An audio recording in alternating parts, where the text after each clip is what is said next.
विद्यालय को आगे बढ़ाने के लिए कैसे विकास किया जाए, कैसे प्रक्रिया किया जाए। आपने बहुत सहयोग करके शौचालय के लिए, जो पीछे वाला शौचालय है, आप वीडियो साहब से ब्लॉक अफसर जो होते हैं उनसे रिक्वेस्ट करके आपने इसको पूरा कराया। और इस के साथ साथ आपका जितना सहयोग बनता है, हम लोगों का को आदर मिलता है, आपका सहयोग मिलता है। इसी के क्रम में आपको मैं 26 जनवरी को ही बुलाया था, लेकिन कारण ये था विश्वनाथपुर में राज्यसभा सांसद श्रीमती संगीता यादव जी का कार्यक्रम था, इसलिए आप यहाँ उपस्थित न हुए। और आज आपने स्वयं कहा कि आज आपसे मुलाकात हो जाए। हमने कहा आपका स्वागत है। आप जब भी, आप हम लोगों के अधिकारी हैं, जब भी आप आए हम लोग स्वागत के लिए तैयार हैं। तो उस कड़ी में हम लोग विद्यालय को अग्रसर बढ़ाने के लिए मेरा पूरा स्टाफ भरपूर समर्थन करता है। निपुण लक्ष्य की बात है, मेरे कक्षा 1, 2, 3 के टीचर एकदम मेहनत लगे हुए तन धन से प्रयास कर रहे हैं कि इसको निपुण लक्ष्य पूरा कर लिया जाए। इसके लिए मैं कक्षा 1, 2, 3 का विशेष रूप से अध्यापकों का आभार प्रकट करता हूं कि मेरे विद्यालय की शान वही लोग हैं। जो भी आगे आते हैं सबसे पहले निपुण लक्ष्य 1, 2, 3 की प्रक्रिया शुरू होती है। तो उन लोगों को मेरे तरफ से रिक्वेस्ट भी है कि शान मान बचाने के लिए अपना तन मन धन खर्च करना पड़ रहा है, तब भी कम है। क्योंकि अगर मान है तो सम्मान निश्चित मिलेगा, और सम्मान तभी मिलेगा जब हम लोग अपने कर्तव्य पथ पर अपने जो कार्य निर्धारित है उसमें आगे बढ़ने के लिए पूरा सहयोग करेंगे।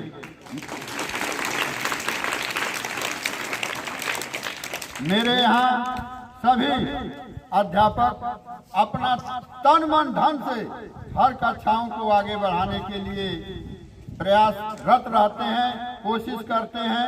इस क्रम में मैं आपका हार्दिक अभिनंदन वंदन करते हुए मैं ये चाहूँगा कि 2 शब्द बच्चों के लिए आपका। धन्यवाद प्रिंसिपल साहब। और सर्वप्रथम नया वर्ष है, मैं नव वर्ष की बहुत मंगल कामना करता हूं। आप सभी को बधाई देता हूं। और जैसा कि आप सभी अवगत भी हैं, बच्चों की बात हो या शिक्षकों की हमारे बात हो, हमेशा मेरे स्तर से यह सतत प्रयास रहता है कि इन नौनिहालों के लिए या अपने शिक्षकों की सेवाओं को बेहतर करने के लिए शिक्षा विभाग में उनके लिए जो भी सहयोग हो सके हम जरूर अपने लेवल से लेकर के आए। तो आज इस अवसर पर इत्तेफाक से गणतंत्र दिवस के शुभ अवसर पर मेरा आगमन इस विद्यालय में नहीं हो पाया था, और प्रधानाध्यापक जी ने और उनकी पूरी टीम ने अनुरोध उस दिन किया था। उस दिन अतिरिक्त व्यस्तताओं की वजह से आज आप सबके मध्य में उपस्थित हूँ।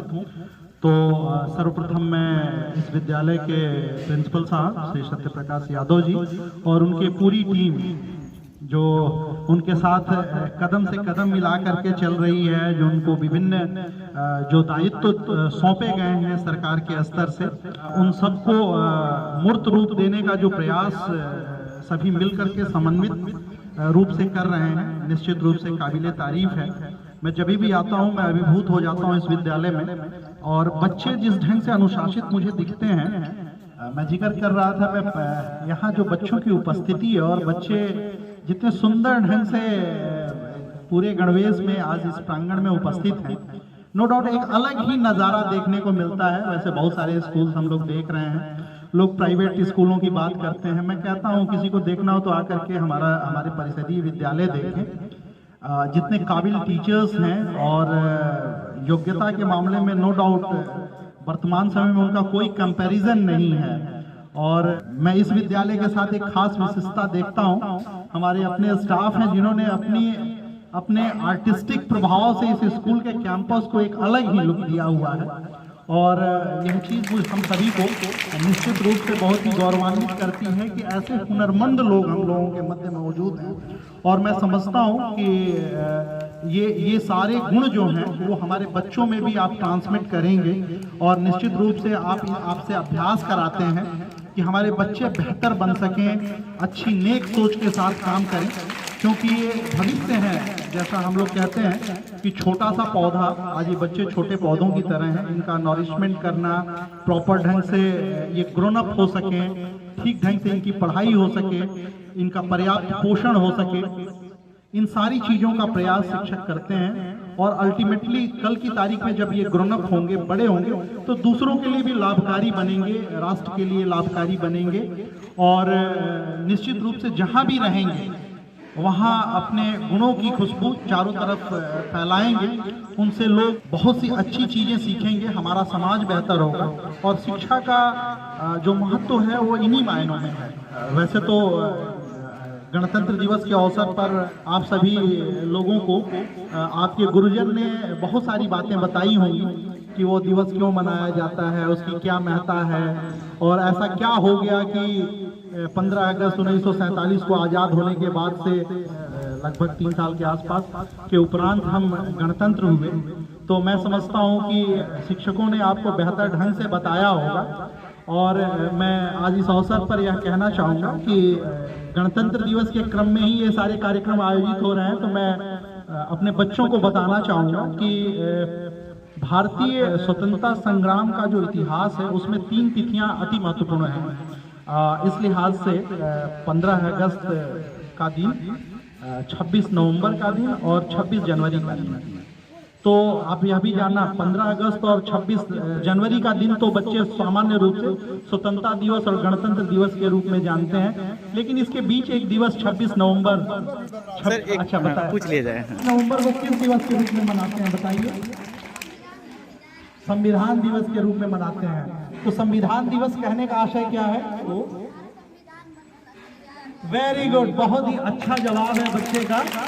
26 नवंबर 1949 को हमारा संविधान बनकर के पूरी तरह तैयार हो गया था। ठीक है, भारतीय इतिहास में बहुत सारी घटनाएं घटी और ऐसी स्थिति आई कि भारतीय जो ब्रिटिशर्स थे, ठीक है ना, उन लोगों ने यह जिम्मेदारी, तो हिंदुस्तान के रहने वाले लोगों के लिए जो कानून बनाया जाना था देश का, या उससे संबंधित जो विधि विधान बनाया जाना था, उसकी जिम्मेदारियां हम भारतीयों ने आगे बढ़ करके, उस समय हमारे पूर्वज थे जिनके निर्देश में, और नो डाउट उस संविधान के आधार पर ही हमारे देश का पूरा कानून चलता है। उसी के आधार पर आज फ्रीडम है, बच्चों के लिए फ्री एंड कंपलसरी एजुकेशन है, और बहुत सारे ऐसी चीजें हैं जो हमारे देश के पूरे कलेवर को बदलती हैं, सभी लोगों को एक साथ भाईचारे के साथ, विश्व बंधुत्व के साथ रहने के लिए प्रोत्साहित करती हैं। ऐसी व्यवस्था हमारे, मैं बहुत बार यह चर्चा करता हूं कि जब हम अपने भारत के संविधान का जब प्रस्तावना पढ़ते हैं, शायद ही कोई नेशन हो जो इस बात को कहे कि हम भारत के लोग पूरा आते हैं, और लास्ट में आता है कि आज 26 नवंबर 1949 को, ठीक है, इस संविधान को अधिनियमित, अंगीकृत और आत्मार्पित करते हैं। पूरी दुनिया के किसी भी संविधान में इस तरह की व्यवस्था नहीं है। हमने संविधान के जो नियम कानून है उसे इनेक्ट ही नहीं किया, उसे अपने अंगों से ही नहीं स्वीकारा, बल्कि अपनी आत्मा को हमने उसे सौंपा है। तो निश्चित रूप से जो चीज हमारी आत्मा से जुड़ी हुई है वह, उसका कलेवर बड़ा ही विशाल है। हमेशा अपने गर्भ में बहुत सारी ऐसी घटनाएं समेटे होता है जो कि बाद में चल करके मार्गदर्शी हो जाते हैं। इस अवसर पे मैं आपको बताना चाहूँगा कि वो एक बड़ा खास दिन था, ठीक है, और इसके लिए हमें भारतीय इतिहास के उन संघर्ष के दिनों में जाना पड़ता है जबकि भारतीय राष्ट्रीय कांग्रेस, जो कि जिसके नेतृत्व में सभी लीडर्स, ठीक है ना, यह प्रयास कर रहे थे कि कैसे अंग्रेजों का जो शासन है हमारे ऊपर से वह समाप्त हो सके। तो इस कड़ी में सामान्य रूप से होता यह था कि अपनी बातों को, चूंकि पूरे देश की बात थी, तो एक प्रायः भारतीय राष्ट्रीय कांग्रेस का अधिवेशन हुआ करता था दिसंबर के माह में, और यह घटना है मुझे जहां तक याद आ रहा है कि लाहौर अधिवेशन था, रावी के तट पर लाहौर अधिवेशन था, और पंडित जवाहरलाल नेहरू जी एक सामान्य परंपरा रहती है कि जब कोई अधिवेशन होता है तो उसका कोई एक अध्यक्ष चुना, अलग अलग वो में लोगों ने उसकी अध्यक्षता की है जिनकी देख रेख में। तो 31 दिसंबर 1929 को जो लाहौर में अधिवेशन हुआ था, बहुत तरह की राय थी। सामान्य रूप से बहुत तरह के स्टेटस होते थे राष्ट्र के प्रति। अभी आप जब और ग्रोन अप होंगे या हमारे जो ऊंची कक्षाओं में बच्चे हैं वो जान पाएंगे, तो एक डोमेनियन स्टेज होती है, ठीक है ना। जैसे राष्ट्रों की, जैसे गणतंत्र कहने का आशय हुआ कि हम पूर्णतः सॉवरेन हो गए, पूरी तरह संप्रभु हो गए। और संप्रभुता इस लिहाज से कि हम अपने विषय में जो कुछ भी चाहें अपने सोच सकते हैं, अपने राष्ट्र या नेशन के विषय में पूरी तरह से हम सब कुछ कर पाने में सक्षम हैं। और आज की तारीख में यही स्थितियां हैं। आम निर्वाचनों के माध्यम से हमारे प्रतिनिधि चुने जाते हैं जो देशवासियों, हमारे बीच से जाते हैं लोग, और वो हम लोगों के कल्याण के लिए, देश की बेहतरी के लिए और विभिन्न समाजों के उत्थान के लिए अपने लेवल से प्रयास करते हैं।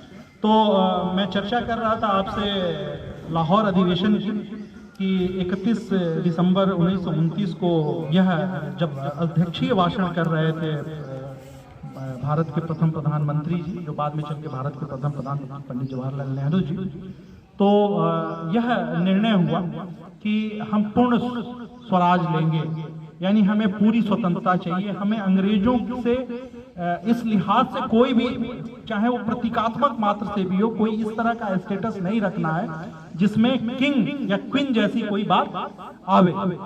यह निर्णय हुआ उस दिन। सभी नेताओं ने सर्वमान्य ढंग से यह निर्णय लिया कि इस वर्ष की कमिंग 31 दिसंबर 1929 के उपरांत 1930 आ गया, तो 1930 की जो 26 जनवरी होगी उस तारीख तक हम हिंदुस्तान को अंग्रेजों से वापस ले लेंगे, यानी स्वाधीन करा लेंगे। लेकिन हो पाया क्या? नहीं हो पाया।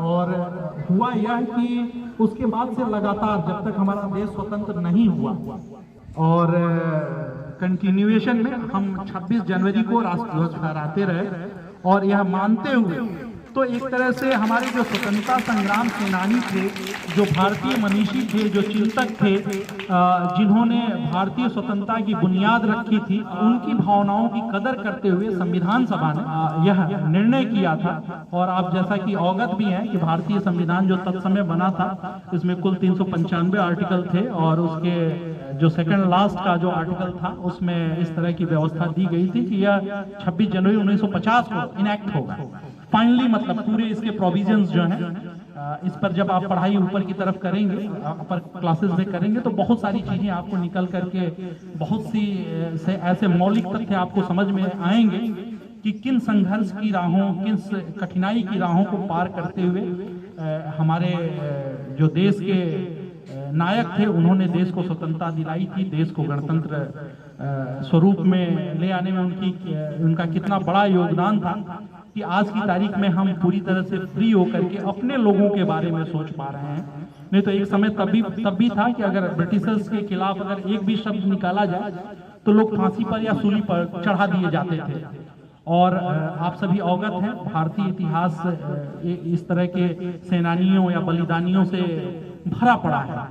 तो बहुत संघर्ष के बाद यह आज़ादी मिली और हमें यह मौका या अवसर आया कि हम सभी पूरी तरह से खुली हवा में पूरी आज़ादी के साथ अपने लिए काम कर सकें।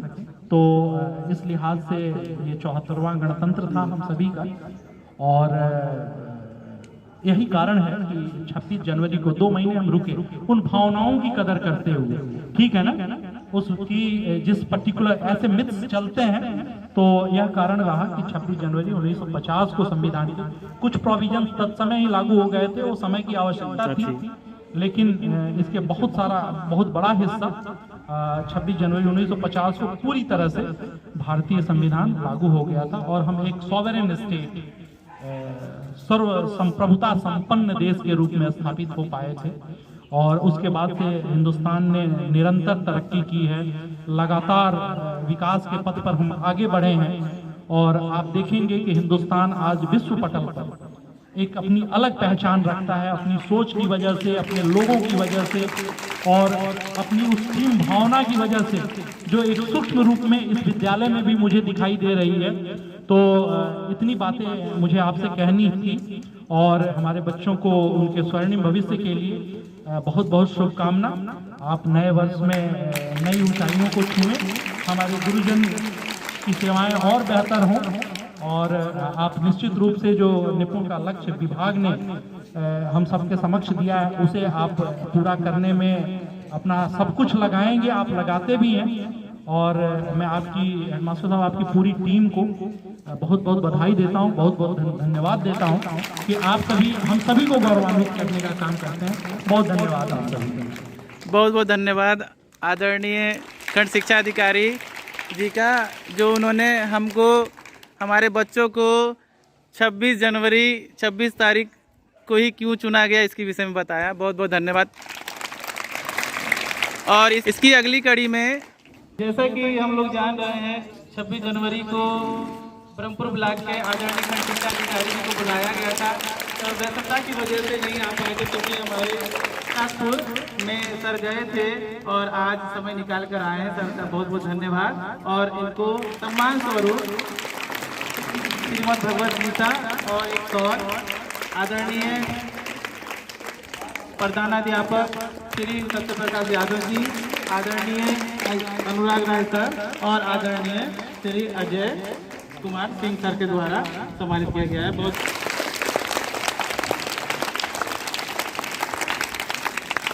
और बच्चे तो हमारे सुंदर हैं भी और लग भी रहे हैं। बहुत तारीफ बच्चों का किए हैं हमारे आदरणीय खंड शिक्षा अधिकारी सर। तो ऐसे सुबह रोज किसकी जयंती है, क्या रोज सुबह हमारा आधा घंटा क्लास वही चलता है। बाकी कितनी संख्या दर्शाती है कि आप सभी का, देखिए कोई कुछ कहने की बात नहीं है और सीख रहे हैं सभी, ये खुशी की बात है। Very good.